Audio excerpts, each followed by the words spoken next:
Johnny Dollar. Well, hiya, Johnny. Hiya, boy. Well, I'm fine. Who's Johnny, this? You been out here to sunny Southern California lately? No, as a matter of fact, Sure I haven't. You out here. How's about hopping on a plane? Well, that depends. Who are you? Huh? Oh, sorry, Johnny. This is Will Burnett. Trinity Mutual Insurance. Right. And the reason we need you is a couple of fish. Couple of what? 2 mammals. Look, Willie, I haven't the least idea what you're talking about. I'm beginning to wonder if you have. Sure I have. Petey and Sue. Dolphins. What happened? They are what? Dolphins? That's right. Now, don't tell me you've insured the lives of 2 dolphins. An important client wants it. I think we ought to, but the whole fishy deal needs looking into. You know what I think? What, Johnny? I think you're nuts. Dolphins. But as long as you're willing to pay the freight. Okay, I'll see you sometime tomorrow.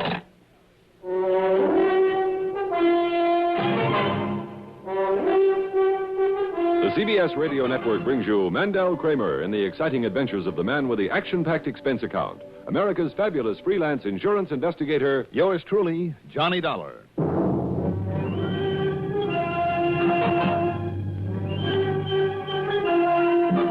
Expense account submitted by Special Investigator Johnny Dollar to Trinity Mutual Insurance Company, Los Angeles office. Following is an account of expenses incurred during my investigation of the Vociferous Dolphin matter.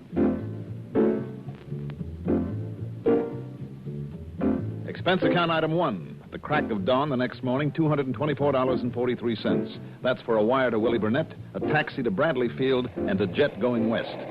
Then at L.A. International, while I was picking up my luggage... Yo, Johnny, right over here. Oh, hi, Willie. Oh, pardon me, please. Excuse me, ma'am. Glad to see Hi, you, boy. Willie. Glad you can make it so fast. Oh? Here, got a rental car all gassed up and ready for you. You can stuff that stuff in the back. All right, good enough. There we are. Huh? Well, now what? I got a client waiting for me in the office, so I can't go along with you the way I planned. Go along to where? Shelter Point, just this side of San Diego. Oh? Now, here's a map all worked out for you. And see, right here is where Professor Dr. Uriantha Eurydice Estwell has her private oceanarium. Professor who? Estwell. No, those first names again. Couldn't say them again if I tried. I'll bet not. She's an eccentric, nonconformist. Call her an oddball if you like. But she once held down chairs of zoology and ichthyology at 2 important colleges. And like I said, she's an important client of ours. Zoology? Uh-huh. And her own private oceanarium. You were serious about wanting to insure the lives of a couple of dolphins. Well, why not? I mean, if they can do what she thinks they can. Which is what? Uncurl that lip, Johnny. This is based on scientific knowledge. But it's the wildest, the most... Well, get yourself on down there and see for yourself. I think I'd better.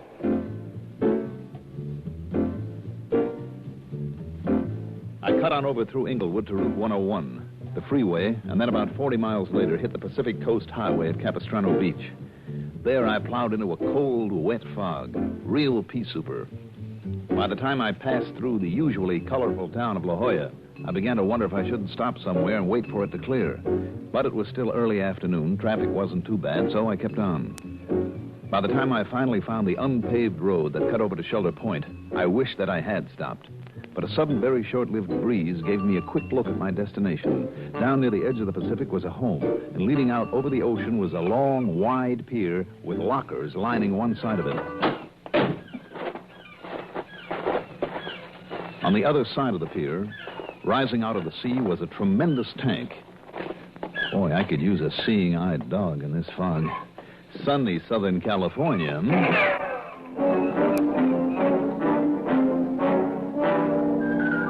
Somebody down there in the pier must have caught a glimpse of me. A very good glimpse of me. That last shot was too close for comfort. But the fog, now a solid wall again, was to my advantage. Moving without a sound, I felt my way onto the pier, and by pressing close to the lockers, I showed no silhouette. Finally, I saw the hazy outline of the marksman who was not looking my way. I waited. After what seemed like an hour of hardly daring to breathe, I jumped. All right, let me have it. Let me have that gun. Come on. Well, who are you? What are you doing out here? Wait a minute. You always shoot at people? Now, I asked you a question, mister. Who are you and what are you doing out here? Matter of fact, I had come here to see a Professor Estwell. What about? My name is Johnny Dollar. What? Johnny Dollar? That's right. Oh, Johnny, I'm so glad to see you. Well, cheers. Now, look. I'm Penelope Wyman. Penelope? Well, let's call you Penny, Well, I like that better, You mind telling me why you were pulling off those shots at me? At you? Oh, but I wasn't. It must have been a ricochet. Oh, sure. Oh, really, Johnny? I was aiming at those sharks. You see them? Around the big tank where Aunt Yuri keeps her 2 dolphins? Oh, you were, hmm? Honestly. But come on, Johnny. Let's go up to the house where it's warm and we can talk. Because... Well, Johnny... Yeah? Why have you come here? Is it because you're worried about Aunt Yuri, too? Should I be? Yes, Johnny. Yes.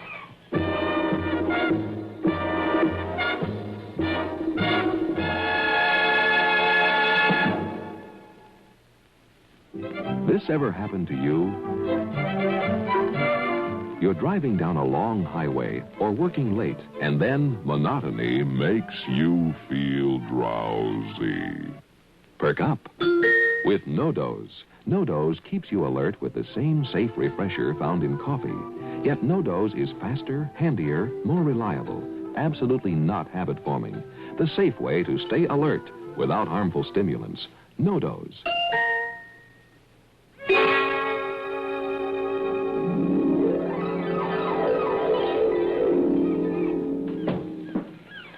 Here, Johnny, we can sit in here. After you, hmm? Thank you. Would you like a drink or something? No, thanks. Now, Penny, tell me, does this worry about your aunt have something to do with your standing down there on the pier with a rifle? Well, no, I told you I'd thought of going swimming. In all this fog? Well, sure, anytime. But when I saw all those sharks nosing around the dolphin tank, well, all right, no, Johnny. I did have the rifle there because of Aunt Yuri. Why? Her experiments with the dolphins. What kind of experiments? Did you ever hear one of them? Well, I've heard the funny little noises they give out. That's about all. Well, most of the sound they make is too high in pitch for the human ear. But scientists believe they communicate the same as we do with a regular language. It seems to me I read something about that recently. Well, Aunt Yuri, with all her money, hopes to prove it. Prove that the dolphins, she calls them her children, that Petey and Sue can actually talk, that their intelligence is almost as high as ours. That's a possibility, I suppose. But is that all that worries you about her? Well, no, Johnny, it's that... Well, I think that somebody's trying to stop her. How? Well, she's old, quite old, and... Well, there have been too many near accidents lately. Like the night one of the planks on the pier gave way. And just think if there'd been sharks around then. And she still insists on doing everything alone out here, in spite of the fact that she could afford all kinds of help. But she does it all alone, except for Carl and me. Who's Carl? Oh, Carl Petermill. He's a... Well, he was my fiancé. Johnny, are you going to stay long? Well, I don't know. Tell me, what does Carl do for your aunt? Oh, he handles the recording equipment for the funny sounds that Petey and Sue make when they talk to her, she calls it. I don't really know how it all works, Johnny, and I don't think she does either, but that's her big project. Well, do you think she's getting anywhere with it? Of course I am, young man. Carl, set those tape recordings over there in the corner. Right, sure, Professor. Who are you? My name is Johnny Dollar. Well, I don't care who you are. What business have you coming in here at... Dollar? From the insurance company? That's right. Good. This is Carl Petermill, my assistant. How are you, Carl? Friend of yours, Penny? Now, Carl. Mr. Dollar, I want some insurance on my children, Petey and Sue. The Dolphins, you mean? I said my children. Haven't you showed him, Penelope? Haven't you let him hear them talk? Now, come along, all of you. But first, Penelope, go in and put on a decent dress. Yes, Aunt Yuri. Come along, Mr. Dollar. Yes, ma'am.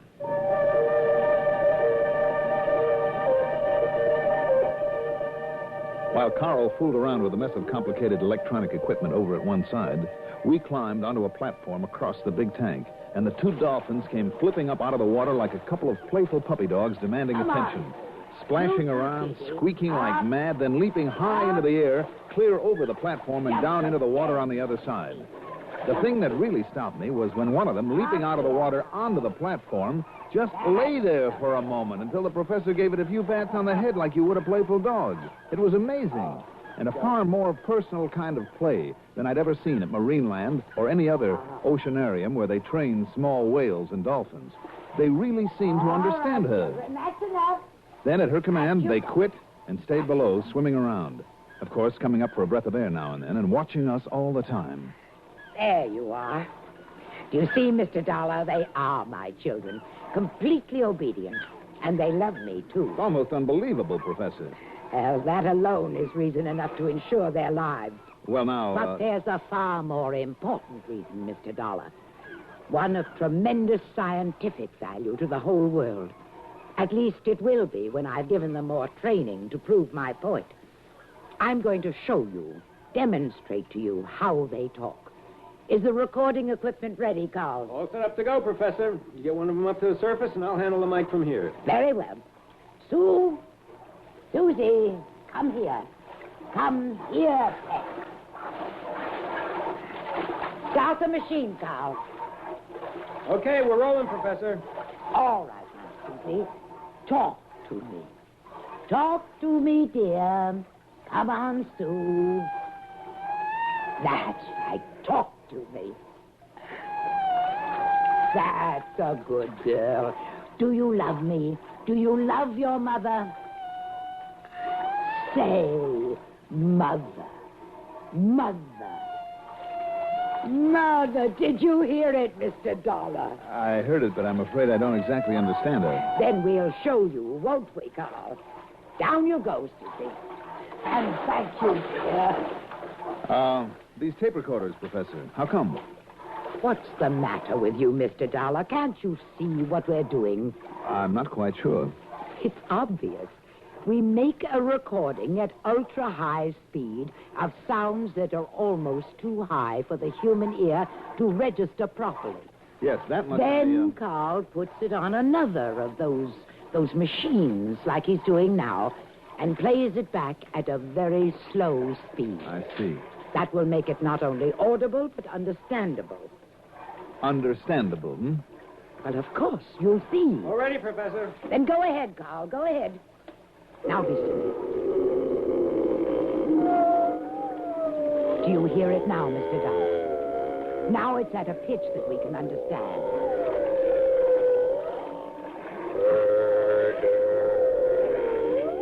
You hear that? She said mother. She did, hmm? Well, yes, of course she did, because I taught her to. Well, didn't you hear it? She said mother. Well, didn't she? Or was it something else, Professor Eswell? What? Something else? Yes. Like maybe...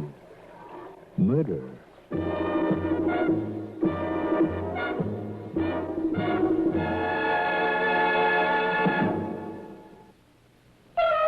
Treat your taste kindly with Kent. Treat your taste kindly with Kent. Treat your taste kindly with Kent. Smoke Kent, the Micronite filter cigarette. Yes, people who want to get away from harsh, rough-tasting cigarettes know that the one to switch to is Kent.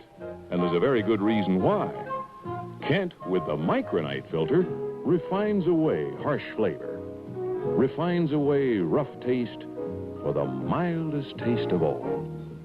Yes, that's your reward for smoking Kent, the cigarette that made the filter famous.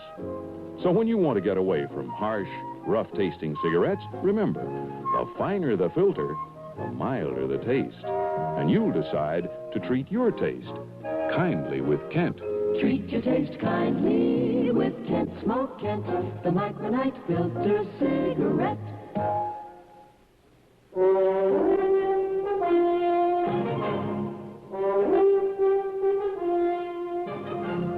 I'm no salesman, I guess, because the minute I questioned the so-called words from her pet Dolphin, those that came out of the tape recorder, the professor politely but firmly ordered me to leave. Her timing was just exactly right, for as I drove on past the house... Oh, Johnny! Johnny! Hi, Penny. Hi. Are you going back to L.A.? Well, maybe into San Diego. You like a ride? Oh, no, thanks, but, well, I'm driving in, too, for some shopping. You know, I was thinking that I might hang my hat at the El Cortez tonight. Oh? Well, that'll be, right close to where I'll be. Well, if you're shopping late, Penny, you'll have to have dinner somewhere. Oh, I was hoping you'd say that, Johnny. It's a date. Good, I'll be waiting. Just holler when you're ready.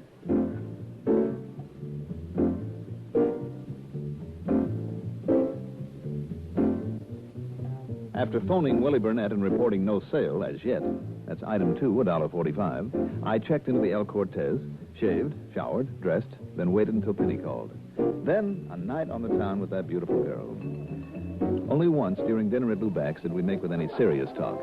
Wonderful, Johnny. Oh, good. But I shouldn't leave her alone even for a few hours this way. Even with Carl out there with her? Your engagement to him is really off, hmm? Yes. And I guess he hates me now because of the reason for it.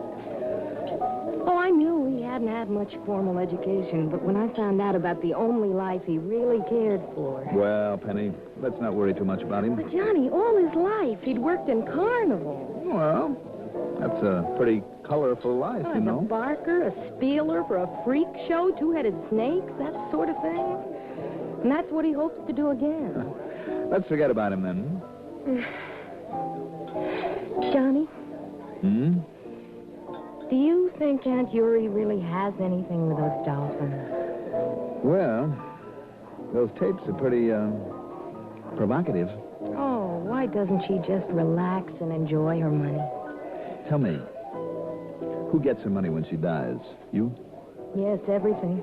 Except for the dolphins. They'll go, too. Mm-hmm. Hey, now you're the one who said to stop worrying. What do we do next, Johnny? You just wait till I pay this check and you'll see. Waiter.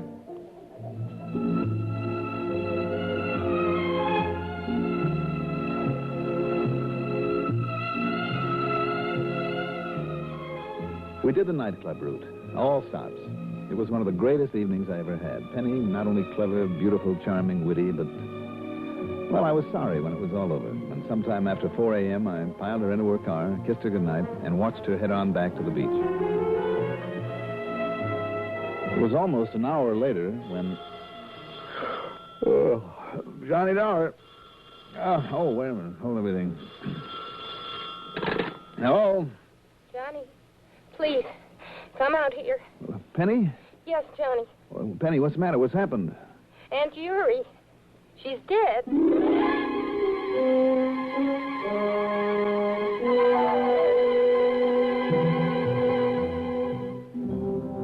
Penny was waiting for me at the turnoff from the highway. Oh, Johnny, I don't know what to do. And there's nobody else around. Where's Carl? I'd forgotten when I left her alone out here. Last night was a night off for him. He won't be back till 6. Well, it's almost that now. Listen, when I came in, I found Aunt Yuri wasn't in her bedroom. Yes? And it wasn't a feeding time for the dolphins, but I looked around anyhow. No, don't stop at the house. Well, where is she, Penny? Down there, at the pier. In the tank with her children.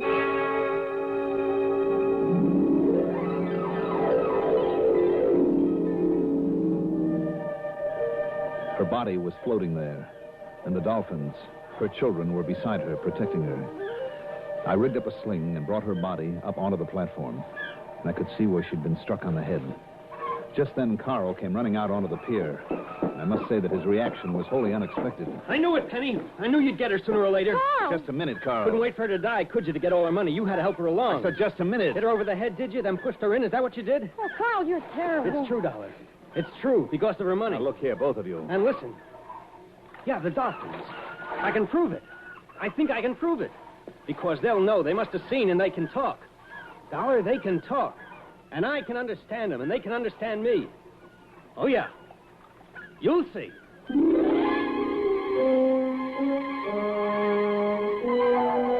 He rigged up the microphone again. Then, after starting the ultra-high-speed tape machine, he talked to one of them.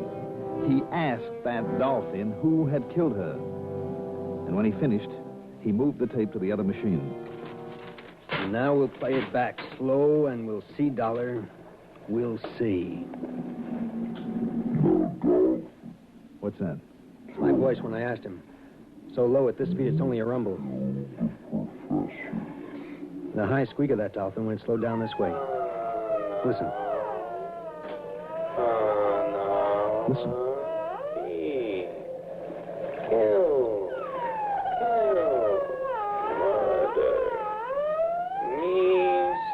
told you. I knew it. She killed her. Oh, no.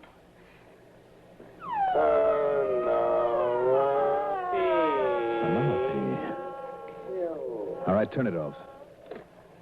Carl, drive into La Jolla. Get the police. You bet I will.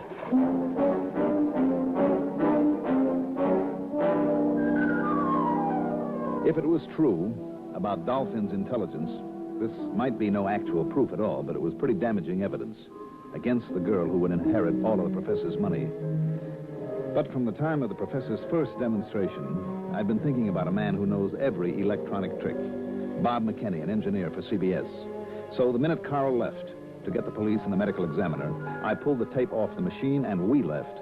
Then, at McKinney's home, Penny and I waited 4 or 5 hours while Bob experimented with different playback speeds, with filters, equalizers, a variac, and heaven knows what all. And then, finally... Well, Johnny, I can't be sure. Yes, Bob? But if the tape recording was faked up the way you think it might have been, this should be the way the voice on it sounded originally. And it wasn't any dolphin. Go ahead, play it, Bob. Penelope.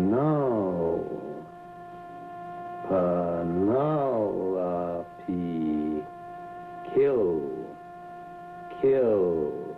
Murder. Johnny. Me see. Penelope. Kill. All right, turn it off. Well, Penny. Carl. It was Carl. Yes. Yes, Carl faked that, like he faked all the other Dolphin voices. But what? Why kill her? Weren't the Dolphins and the aquarium to go to Carl? Yes. Yes, they were. Well, apparently he was afraid that your aunt would find out about his electronic tricks. This way, he'd have his sideshow, the life that he wanted. But instead, he's booked himself a one-night stand. And its blackout is permanent.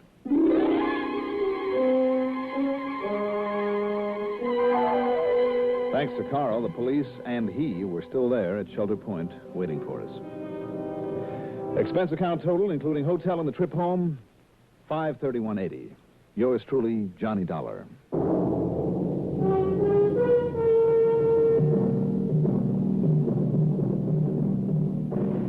Now, here is our star to tell you about next week's story. Next week, the calm, blue, beautiful waters of the Pacific almost hide the work of a clever team of killers. Join us, won't you? Yours truly, Johnny Dollar. Do you like a car with plenty of pep, a car with reserve power for safe passing? Most good drivers do, but they don't like to pay extra for premium gasoline. Listen, in 3 out of 5 cars, regular-priced Sinclair Dino gasoline matches performance of premium gasolines, saves you up to 4 cents a gallon. Almost anywhere you see the Sinclair Dinosaur sign, you can save up to 4 cents a gallon with Dino. Drive with care and buy Sinclair Dino gasoline.